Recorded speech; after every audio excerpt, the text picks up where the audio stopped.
Jeff Daniels stars in the new limited series A Man in Full on Netflix. I'm David Buchanan with Gold Derby.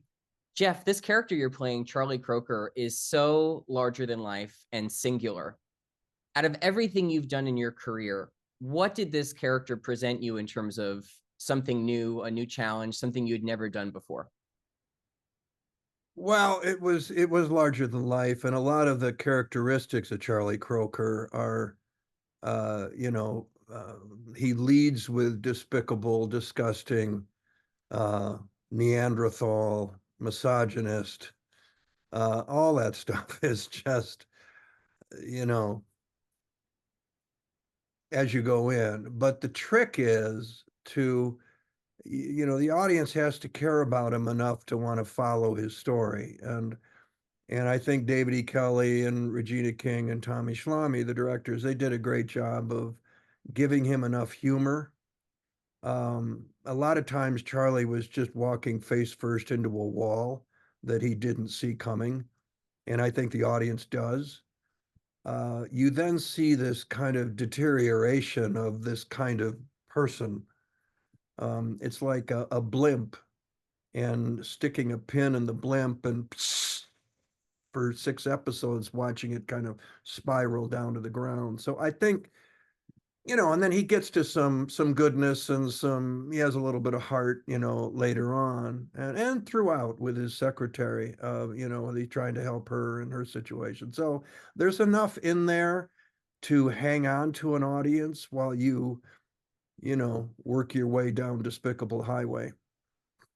How much of finding that character was finding the physicality? Obviously, he has an old injury that he's living with, and we see how that's addressed in the series. But how much of inhabiting that character was finding out how to hold yourself, how to walk like him, how to speak like him?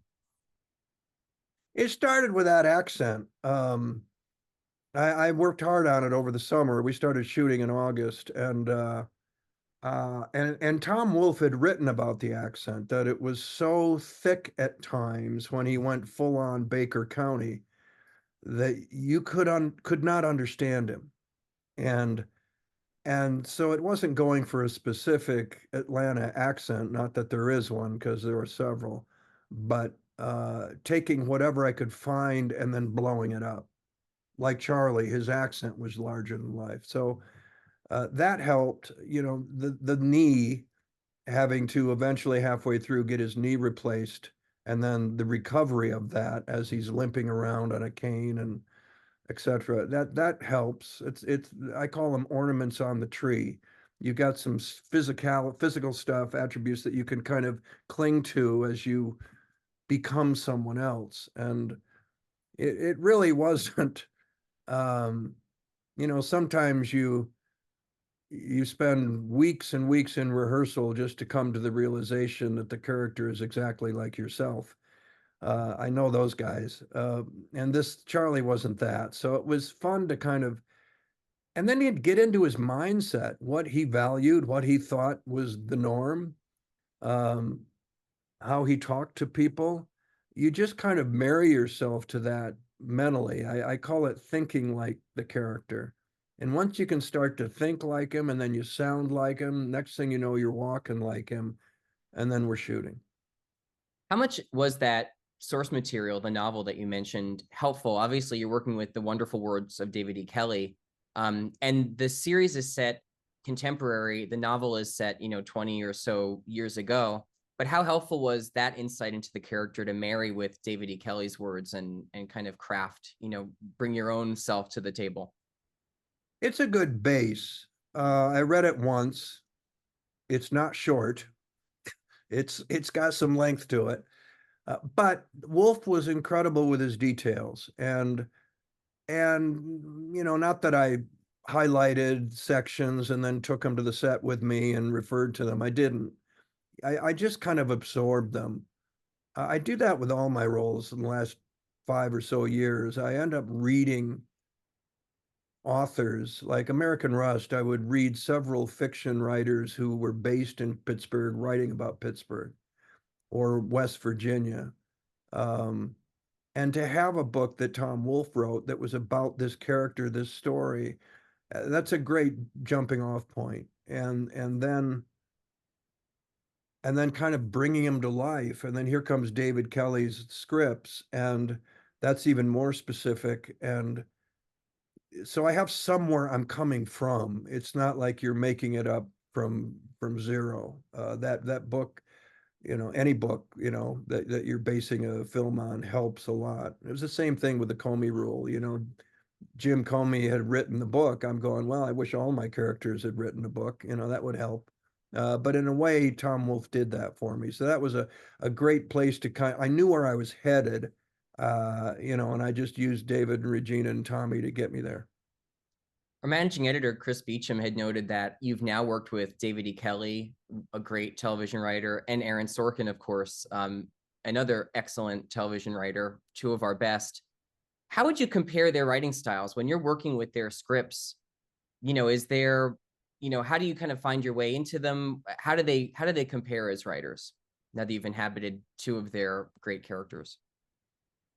A lot of times, and I've done this on movies, especially, in the last few decades, you get a script that had 6 writers attached to it, and then a junior executive named Charlie, who had read How to Write a Screenplay by Sid Feld. He'd read the paperback version. So it's a conglomeration of points of view, and you can feel it. It gets homogenized. The thing about Sorkin and Kelley and Noah Baumbach and Woody Allen and Gary Ross is that it's a singular point of view. It's you can hear Sorkin, you can hear Kelley, and I like that. I like that. I mean, I think Aaron was a fan of Paddy Chayefsky, and I remember watching that, and you've got a scene with William Holden and Faye Dunaway in a bedroom, and they're just going at each other for 10 pages. But there are 3 people in that room, and Paddy Chayefsky's the other one. I'm of the theater, so I'm a big, I have great respect for the writing. And I remember Lanford Wilson, another singular voice. You would think about it for 2 or 3 days before you went to Lanford to see if you could change one word, and be prepared for the response. And I don't mind that. I know that improv is a big deal. Well, I got to make it fresh and alive. Well, okay. But you also have your bag of tricks that you do when you improv. And the writer has spent the time on the story, the structure, the good ones, the great ones, like the ones you mentioned. They care about every word, and that word is in there for a reason. You may not see it as an actor who's just worrying about your one part, but they have a 30,000 foot view, and then they got a director and a producer above them that helps them, and I get that. But I have it's such a luxury to go into a Man in Full and know that David E. Kelley's written it. You don't think about changing anything. You don't waste any brain matter. Well, if I did, what if I said that? What if no, execute what he wrote, and you'll probably do pretty well. And it just takes one less thing off the table of what you ought to worry about right before they say action. Let's talk about the directors you mentioned working on this project with you, Regina and Tommy, specifically working with them on finding the tone of the piece. As you said, there's a lot about the character that's very unsavory. There's some kind of dramatic irony maybe in the audience seeing things that Charlie is not, and humor. It's very funny at times, even though, there's tragedy unfolding as we see. What was it like kind of finding exactly how to navigate that tone with your two directors? That's their problem. I did tell Regina and Tommy, I said, I'm coming in big. I'm coming in big, and if it's too much, you'll tell me. But the character was written larger than life. Everything about him was big. So here comes that big performance. And as long as you hang on to believability, if you're not just being big to be big, to kind of, oh, show off, or, well, I'm acting different because I'm in a comedy. It's no, there is nothing funny about what's happening to Charlie Croker as far as Charlie Croker is concerned. And he gets that volatile, and it's just whether the camera can hold him. And even in the close-ups, which, this is not Gary Cooper staring off into the sunset. This is uh-uh.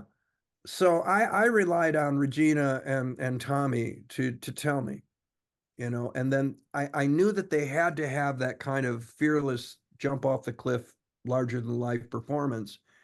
And if I was in the ballpark, they could they could cut around it, or they could edit it, or they could whatever, but not once. Well, a couple times Tommy, and he was right, where he said, a little less here, you know. But that is a direct result of having worked with Jim Carrey on Dumb and Dumber. Jim, a comedic genius, but he taught me how to be fearless. Actors are so measured and rehearsed and practiced and and they've got it all worked out, which is of the theater. But Jim started at 11, on a scale of 1 to 10. And there was a fearlessness to that I took with me, for every movie after that. I just, where else can it go? And Charlie Croker was definitely, you had to have fearless written on the inside of your forehead before you went into it. And then let Regina and Tommy and the editors kind of, figure out what to do with it. Give them too much, give them everything, and then let them do their jobs. Let's And talk so about the tone kind of, I just threw it at them, and the tone was theirs. That was, if they had said, let's bring it back over here or over there, I mean, I would have done that. But I did a lot of homework, and I hit it right off the bat, and we knew from like second day of shooting that, okay, we've got a Charlie that's gonna, ride us towards the cliff. And so that's what they needed. let's talk about some of those fearless scenes. I think some of my favorite scenes of yours are opposite Bill Camp in that bank conference room. So huge, so explosive, so magnetic to watch. I wanted to ask, like, how for you, number one, how fun were those scenes to do? And number two, is it a challenge to be that full of rage and that large when you're in some sense confined to your seat at that table? I mean, you do a lot of acting in that space, but you're not, you don't have a stage to roam around, in a theater, for example. So what was the challenge of getting those scenes right? Well, it's fun.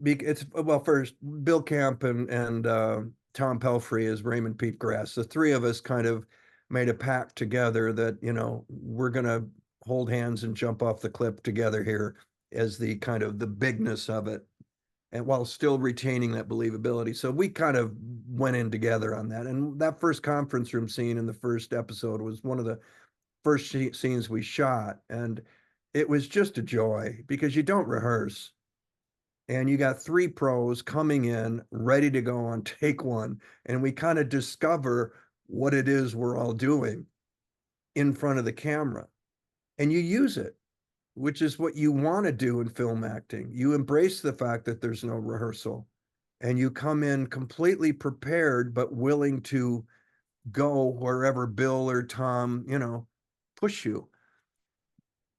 The fact that we're confined to sitting is a great obstacle, because what you want to do is come out of that chair and run, and put on a big show of slamming things and walking around, but in a way that would dissipate it. So you're confined to the chair, and the rage is building, and then you get to use the pauses.